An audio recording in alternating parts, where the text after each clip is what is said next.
Assalamualaikum warahmatullahi wabarakatuh.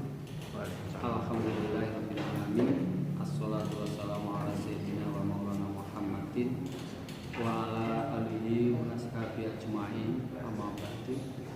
Anak-anak semuanya, kelas 7 MTS Miftahul Huda Talim yang saya sayangi, yang saya banggakan.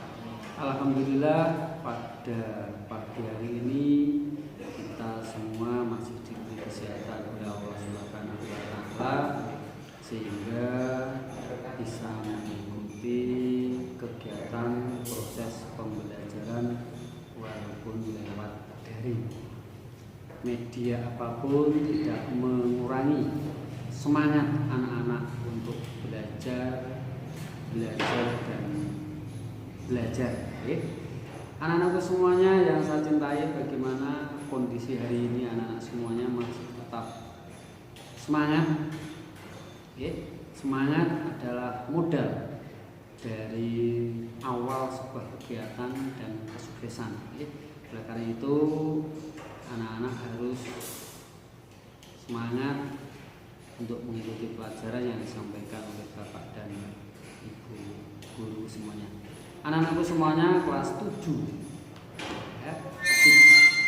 Kita hari ini akan melanjutkan pelajaran pada minggu yang lalu tentang perumusan Pancasila. Kalau anak-anak baca hari ini, Pancasila seperti yang sering kami ucapkan ada 5. Konteksnya seperti yang sekarang ini, dulu tidak seperti itu.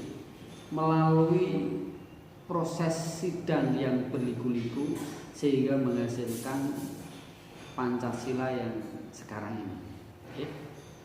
Pada minggu yang lalu kita sudah bicara tentang rumusan Pancasila yang diusulkan oleh Bapak Muhammad Yamin.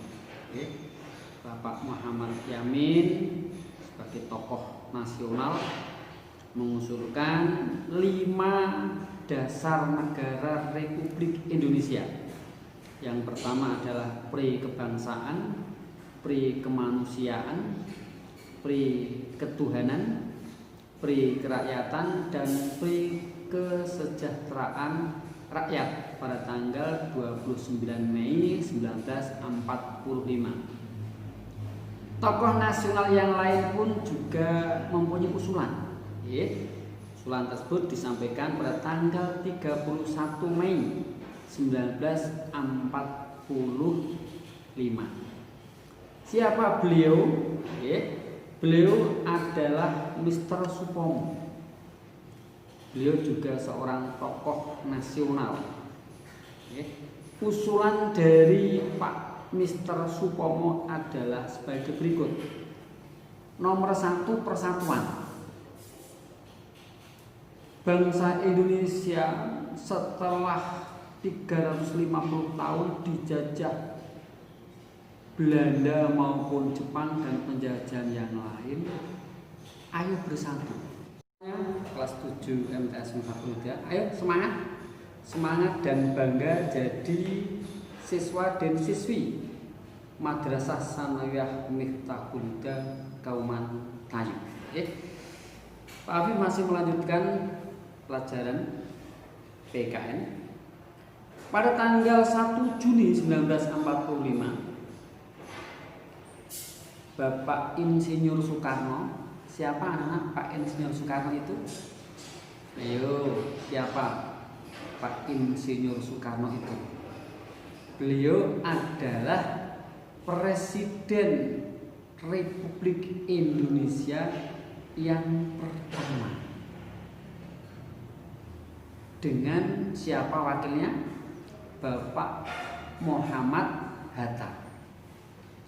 Beliau juga disebut sebagai Bapak Proklamator Kemerdekaan Bangsa Indonesia. Ini sudah bulan Agustus.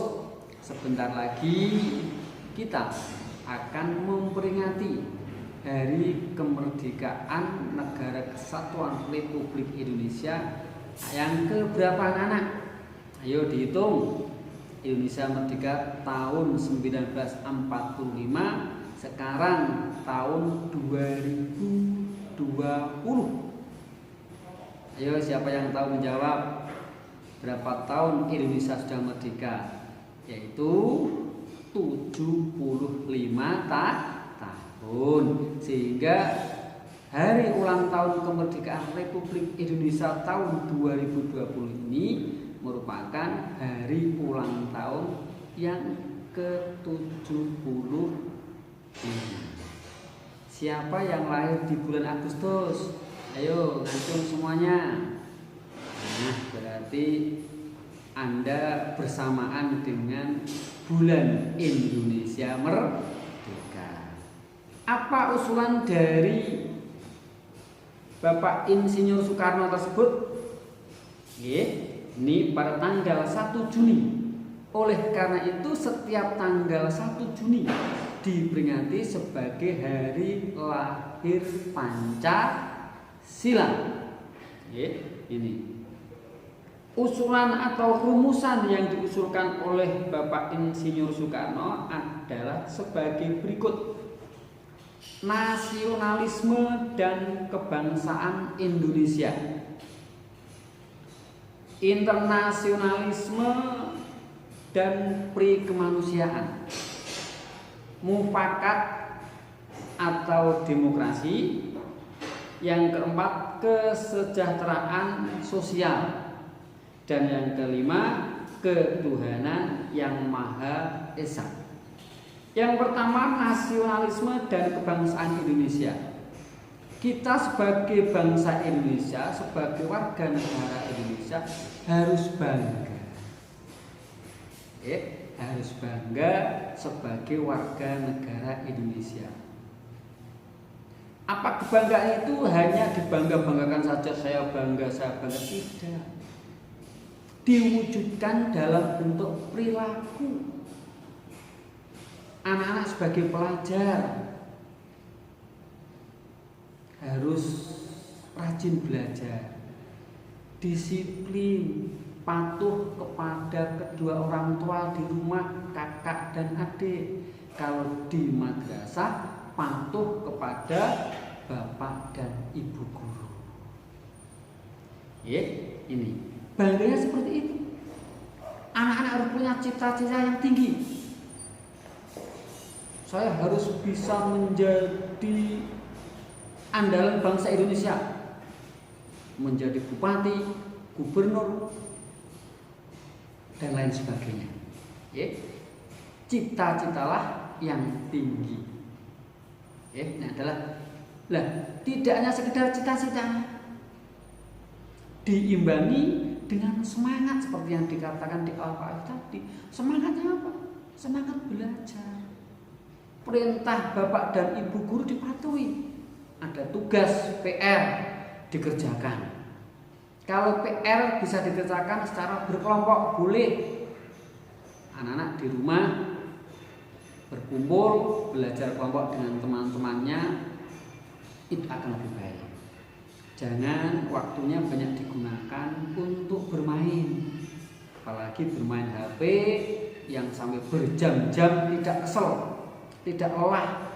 Nek belajar baru 30 menit saja wis aras-arasen, rasa-rasa. Itu anak tidak menunjukkan sebagai bangsa Indonesia yang bangga.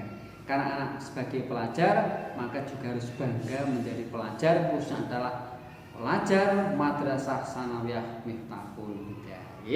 Ini nasionalisme dan kebangsaan Indonesia. Peduli terhadap bangsanya sendiri. Saya harus bisa membangun bangsa Indonesia. Membangun sesuai dengan bidangnya masing-masing besok.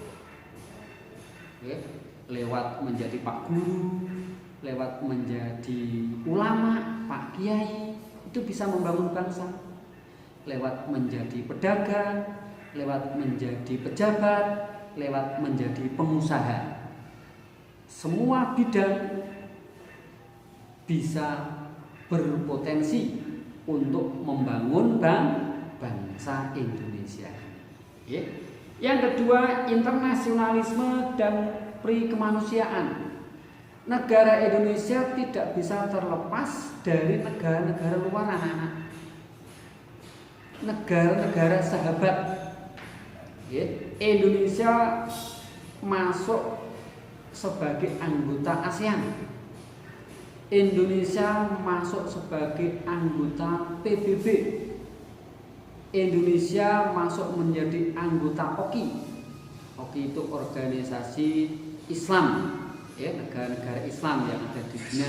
Salah satunya Indonesia adalah sebagai anggotanya. Ini adalah kontribusi bangsa Indonesia terhadap bangsa-bangsa lain di dunia. Coro pemikirannya orang mau mikir awake dhewe, nggih. Cita-citane Pak Soekarno seperti itu, luhur sekali, luas sekali cita-cita beliau. Orang-orang Indonesia tidak hanya berpikir untuk kemajuan negara Indonesia sendiri, tetapi juga berpikir bagaimana negara-negara lain juga ada kemajuan-kemajuan. Ini berperi kemanusiaan artinya apa? Kita adalah manusia, maka kita harus memanusiakan manusia.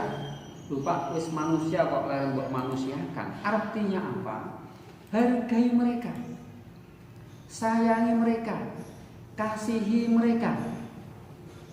Anak-anak yang merasa muda memanggil yang lebih tua harus memanggil dengan kata-kata yang baik. Memanggilnya kakak, mas, mbak, minimal kang. Harus tidak boleh adik-adik memanggil yang lebih tua jangkar.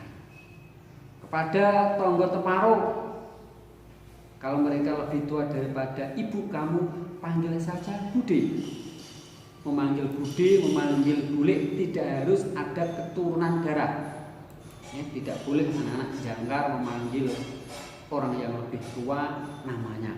Itu secara etika kurang baik. Cah madrasah harus selalu mencerminkan nilai-nilai madrasah, nilai-nilai Islami.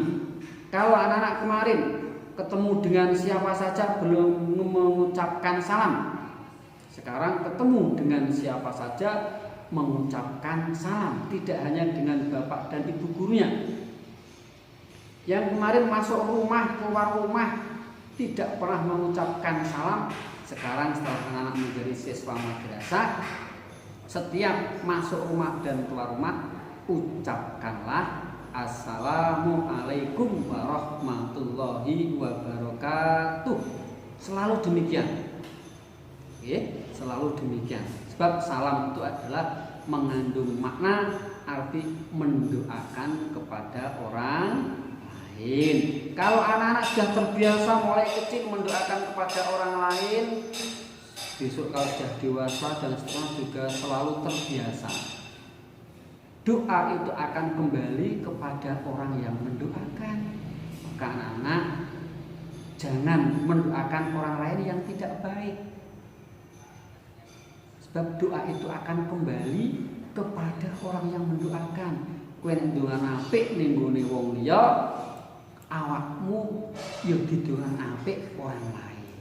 Nek kowe ndongakno elek terhadap orang lain, donga elek iku mau balik ning awakmu. Saiki wis dadi siswa madrasah sing kebiasaan dialek bahasa sing ora pantes diucapkan, awas jangan sekali-kali diucapkan. Sekarang bahasanya harus santun, bahasanya harus baik. Anak-anak yang kemarin durung basa karo wong tuane, ayo sinten sing rumangsa durung basa terhadap kedua orang tuanya ngacung. Ayo, apakah semuanya tidak basa karo wong tuane? Mungkin sebagian besar, tapi setelah sekarang menjadi siswa madrasah ada perubahan perilaku. Wong tuamu senenge sak poreca, kamu pulang dari madrasah masuk rumah Assalamualaikum. Setelah salam bersalaman, berjabat tangan dengan kedua orang tuanya bila mana orang tua itu ada di rumah. Ya. Etika berjabat tangan adalah dengan mencium tangan kedua orang tua tersebut. Itu menunjukkan ada kasih dan sayang. Kedekatan antara anak dan orang tua menjadi lebih baik. Jadi pri kemanusiaan itu oleh Bapak Insinyur Soekarno diharapkan manusia itu punya sikap tenggang rasa, toleransi, kasih sayang, dan melihat orang lain itu seake. Maka anak jangan mengganggu temannya di sekolah ya. Di kelas kadang-kadang ini cah lanang sing biasanya seperti itu. Sepatu ini didelikno sesisih, pensilnya diambil, didelikno, itu tidak baik. Itu perilaku-perilaku pada zaman dahulu. Sekarang kamu sudah kelas 7 ya. Kalau kemarin kan kelas 6. Sekarang kelas 7 harus ada perubahan perilaku dan perubahan sikap. Ya. Nah, sedangkan usulan Pak Soekarno selanjutnya adalah mufakat atau demokrasi. Apa artinya mufakat dan demokrasi, Pak Habib? Mufakat dan demokrasi, segala permasalahan apapun yang timbul, baik di rumah, di organisasi, di madrasah, di tempat-tempat yang lain, diselesaikan dengan cara musyawarah. Musyawarah. Apa itu musyawarah atau demokrasi? Yaitu mencari kesepakatan bersama.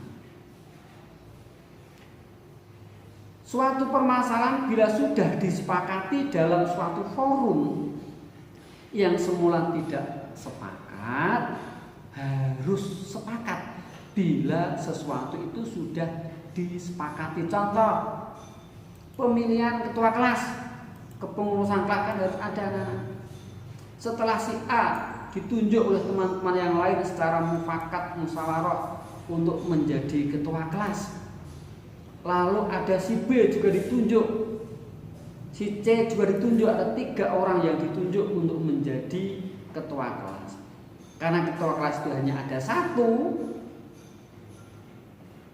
maka yang terpilih itulah yang harus kita dukung, kita sepakati. Yang semula mengusulkan B, yang semula mengusulkan C, harus sepakat A kita dukung untuk menjadi ketua kelas. Contohnya itu. Tidak boleh moh aku dhisik sing tak dukung B kok B ora dadi, aku yo mau mentaati peraturan ketentuan yang ditentukan oleh si A. Itu namanya anak-anak tidak menghargai demokrasi. Jenenge wong kok Indonesia wis merdeka 75 tahun kok ijeh ana wong pekok wis ora usum. Urip ning Indonesia wis merdeka 75 tahun harus orang-orang yang cerdas. Anak-anak semuanya, selanjutnya adalah kesejahteraan sosial. Setelah Indonesia merdeka diharapkan oleh bangsa, oleh Bapak Soekarno, sejahtera. Apa toh Pak sejahtera itu? Sering diucapkan sejahtera. Sejahtera itu adalah orang yang hidupnya terpenuhi sebagian besar kebutuhannya. Sekolah, perlengkapannya terpenuhi. Wae dino Senin, seragame apa, Selasa apa, Rabu apa, Kamis dan seterusnya, anak-anak semuanya mematuhi aturan seragam itu. Sejahtera itu adalah orang yang bisa memenuhi kebutuhannya sesuai dengan tingkatan sosialnya masing-masing. Hari ini anak-anak kuatir lunga sekolah melaku, ya ora apa-apa. Saya merintahkan sekolahan. Hari ini anak-anak berangkat sekolah naik sepeda, tidak apa-apa.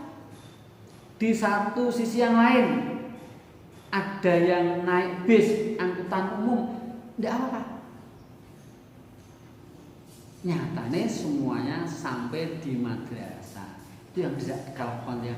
Naik apa itu tidak penting. Kalau naik motor ini anak-anak belum boleh. Karena naik motor syaratnya itu harus punya SIM. SIM bisa diperoleh setelah anak-anak usia 17 tahun. 17 tahun. Ini sejahtera. Sosial itu apa? Sosial adalah segala sesuatu yang menyangkut hubungan interaksi sesama manusia sama makhluk hidup yang lain. Anak-anak tidak bisa hidup sendiri tanpa ada bantuan orang lain. Maka manusia adalah sebagai makhluk sosial. Apa itu makhluk sosial? Makhluk yang hanya bisa hidup bila ada bantuan orang lain. Ayo sekarang saya tanya, bapak kamu petani apa tidak? Tidak kan? Ada yang petani, ada yang tidak. Yang tidak petani misalnya. Tetapi anak-anak tiap hari bisa makan hasil dari petani apa tidak? Beras, jagung, ketela. Walaupun bapak kamu tidak petani, bapak kamu pegawai, tetapi kamu bisa makan tiap hari hasil dari petani tersebut. Bapak ibu kamu tidak penjahit, oreson jahit, oreson gawe kelambi, celana dan seterusnya. Ternyata anak-anak juga pakai baju. Semuanya pakai baju rapi-rapi, ganteng-ganteng, cantik-cantik. Sapa sing gawe? Penjahit. Lah nek kamu tidak bersosial dengan orang lain, apa iso? Tentunya tidak bisa. Maka anak-anak bersosial itu penting. Menjalin komunikasi dengan orang lain. Duit orang gawe iso duwi, mobil orang melu gawe iso numpai. Ini artinya adalah kesejahteraan dan sosial. Yang terakhir anak-anak, ketuhanan yang Maha Esa.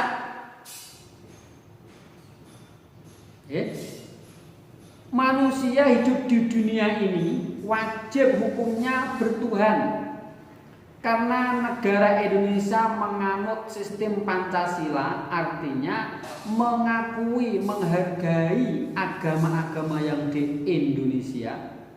Ada Kristen, ada Hindu, ada Buddha, Islam tentunya. Mereka meyakini Tuhannya masing-masing. Boleh. Aja nek ketemu wong Kristen, wong Kristen Tuhanmu sapa? Aku Tuhanku sing paling bener, Allah Subhanahu wa taala. Itu tidak boleh dalam hidup berbangsa dan bernegara. Wong di Al-Qur'an juga sudah jelas, lakum dihukum waliyadin. Sing penting urip ning Indonesia bertuhan. Kalau kita orang Islam, tentunya Tuhan Allah. Maka anak-anak, Allah menurut keyakinan kita, orang Islam adalah Tuhan yang paling benar. Orang Kristen pun juga demikian. Tuhan Yesus dianggap yang paling benar, dan Tuhan-Tuhan yang lain bagi agama mereka dianggap paling benar. Maka tidak boleh anak-anak melecehkan Tuhannya orang lain. Tuhan kita Allah Subhanahu wa taala. Anak-anak kalau wiridan, Allah, fleksibel, cekak, pas, berpahala. Coba kalau Tuhan orang di luar Allah, mereka misalnya wiridan Tuhan, betul apa cak? Hantu kan? Ya, itulah anak-anak semua. Jadi bertuhan wajib hukumnya. Nek urip ning Indonesia kok orang duwe Tuhan, tidak berketuhanan yang Esa, tidak boleh hidup di Indonesia. Itu pahamnya namanya paham komunis. Komunis itu ateis, anti Tuhan, tidak punya Tuhan. Jadi uripe sakarepe dhewe ora diatur karo agama. Kalau kita kan diatur agama, di samping kita diatur oleh negara, Pancasila, Undang-Undang Dasar 45, ya, itu aturan hidup berbangsa, aturan beribadah kepada Allah juga diatur. Anak-anakku semuanya kelas 7 MTS Miftahul Huda yang saya cintai, yang saya banggakan. Tetap semangat ya anak-anak, semangat dan bangga menjadi siswa dan siswi Madrasah Sanawiyah Miftahul Hidayah. Pak Afif ini juga alumni MMH. Oke, Pak Afif juga alumni MMH, maka anak-anak saya doakan sampai aliyah ya, baru meninggalkan Madrasah Miftahul Hidayah. Ya. Demikian anakku semuanya, sebelum saya akhiri, Pak Afif titip salam untuk Bapak dan Ibu kamu semuanya ya. Dapat salam dari Pak Solafif ya. Nah, dan sebelum pelajaran dimulai, anak-anak berdoa dulu sebetulnya tadi sudah saya ingatkan, dan minta restu kepada kedua orang tua. Walaupun belajarnya di rumah, tetap anak-anak minta restu bersalim dengan kedua orang tua bila mana orang tua anak-anak ada di rumah. Anak-anakku semuanya, alhamdulillah pada hari ini pelajaran yang kedua, pertemuan yang kedua terkait dengan perumusan Pancasila kami cukupkan sampai di sini dulu. Intinya rumusan-rumusan Pancasila yang diusulkan oleh Pak Muhammad Yamin, Pak Supomo, dan Pak Soekarno semuanya baik ya, walaupun usulan-usulan tersebut setelah digodok melalui sidang dan akhirnya disepakati Pancasila yang sekarang ini. Demikian kurang lebihnya dari Pak Afif, mohon maaf yang sebesar-besarnya. Akhirul kalam, billahi taufiq wal hidayah. Assalamualaikum warahmatullahi wabarakatuh.